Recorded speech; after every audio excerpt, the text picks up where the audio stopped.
You're listening to Rabbi Aryeh Wolbe, Director of Torch, the Torah Outreach Resource Center of Houston. This is the Jewish Inspiration Podcast. Welcome back, everybody, to way number 24. Way number 24 is Be'emunat Chachamim. Believe in the wise man. Value wisdom.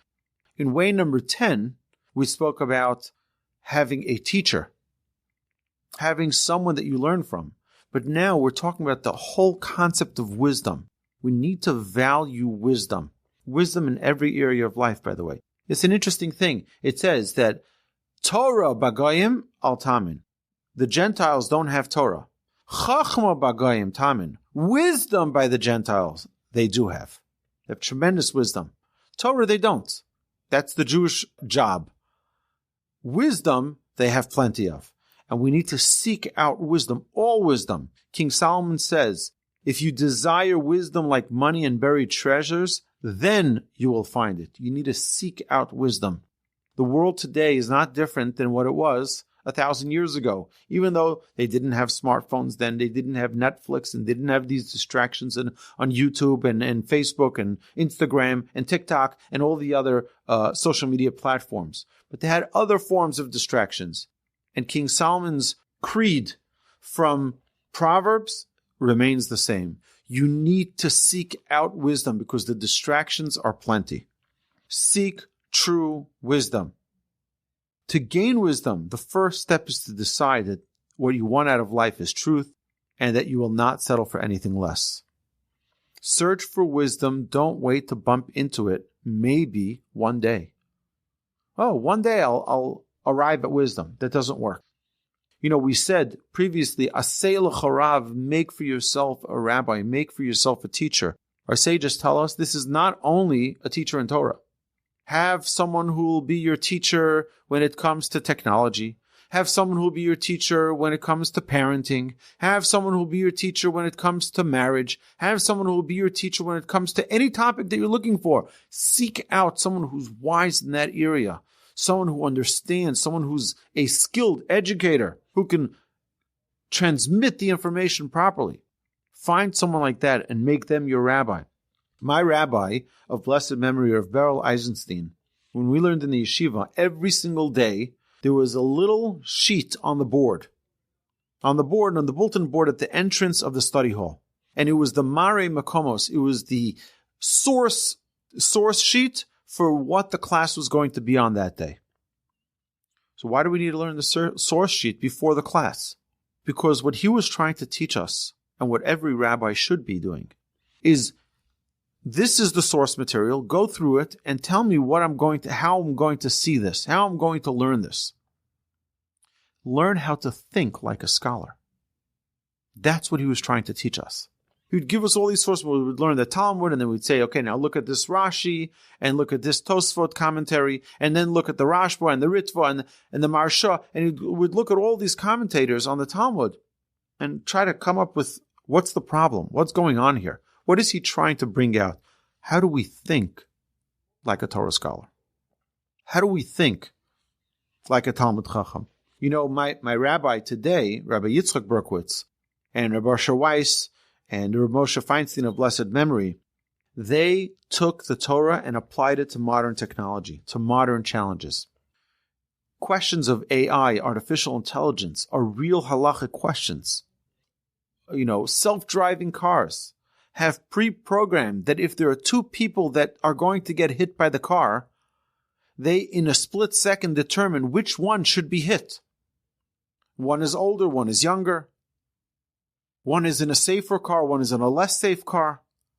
These are determinations that are pre-algorithmized. Okay, the algorithm is there already, pre-embedded into these AI devices, into these self-driving cars. But halachically, we have to know the answer. What's the right thing? What's the wrong thing? There's never a good solution in such a case. But that's a very deep halachic question. You know, there was a story told once. Someone was going to have a brain surgery in Tel Aviv. He tells the doctor, if you don't mind, I just need to ask my rabbi prior to you operating on my brain. He says, fine. Go ask whoever you want. So he goes to the rabbi, and the rabbi listens carefully, and he takes out a napkin, and he draws on the napkin a diagram, and gives it back to the patient. He says, tell the doctor that he should only operate in this way. The next day he comes to the surgeon, and he brings him the diagram from the Chazon Ish. This is in the 1940s. The surgeon looks at it, and he couldn't believe his eyes. He said, who drew this picture? He said, the rabbi from Bnei Brak that I told you I was going to ask. He says, it can't be. Is he a physician? No. He says, I need to meet this rabbi. And indeed, he followed what the Chazon Ish said, and the operation was very successful. And from that day on, the surgeon never operated without first consulting with the Chazon Ish. Now, the Chazon Ish was not a surgeon. So how did he know? Because everything, all wisdom is in the Torah. And if you know how to properly learn and understand Torah, you'll know all of medicine, you'll know all of science, you'll know all of nutrition, you'll know everything that you need to know about this world in this modern world. We have the power of a direct and uninterrupted transmission from Moses at Mount Sinai all the way to us today. Those of you who have been in our classroom have seen the unbroken chain of Torah transmission from Moses all the way, from Moses receiving it from God at Mount Sinai, all the way to us learning, Torch rabbis and Torch students learning together. There's a direct transmission which is uninterrupted. Your parents are a fountain of wisdom. Listen well to other people. It's a good practice for listening to Hashem.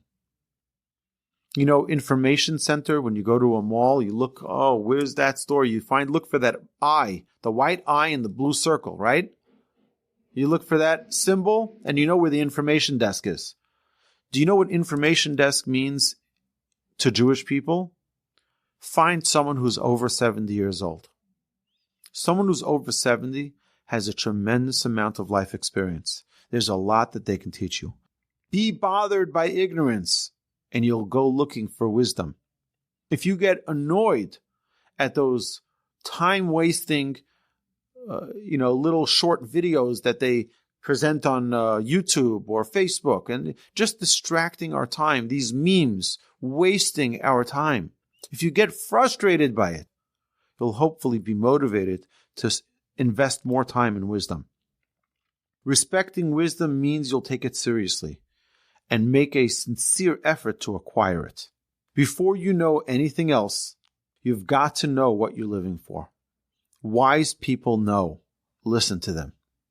If you don't know what you're ready to die for, you haven't begun living. We've said this so many times. Know what you're ready to die for. What are you ready to die for? Are you ready to die for your job, for your career? So why do you live for your career? Are you ready to die for your children? So why don't you live for your children? Spend that extra time. I try to take this lesson to heart myself, having said this so many times. So just tonight, after we finish dinner, my son says to me, Abba, can we have a baseball catch? Now, I'm tired. I've had a long day. I'm really not in the mood of having a baseball catch. But I know how important it is to my son. I know how important it is for our relationship, for our friendship, for our love. And we had a 20-minute catch, throwing the baseball back and forth. And then I got into the car and came to teach class here tonight. Because I want to live for what's important. If I'm willing to die for my family, am I willing to live for my family? If you're Jewish, it makes sense to look into Judaism as a source for wisdom. Jews should look at Judaism because Judaism is the greatest source of all wisdom. We are in generation I. Everything is about me. The greatest mistake of our generation is thinking that we are the greatest. Look at someone else who's wiser and get the wisdom from them. The greatest power in the world is knowledge. There are people in this world who have wisdom and understanding. Find them, believe in them, and allow their wisdom to enter your soul. Thank you so much. That concludes way number 24. You've been listening to the Jewish Inspiration Podcast, a Torch production. Become a supporter at torchweb.org, because your assistance enables more Torah learning around the globe. To find more lessons offered by Torch, please visit torchpodcasts.com.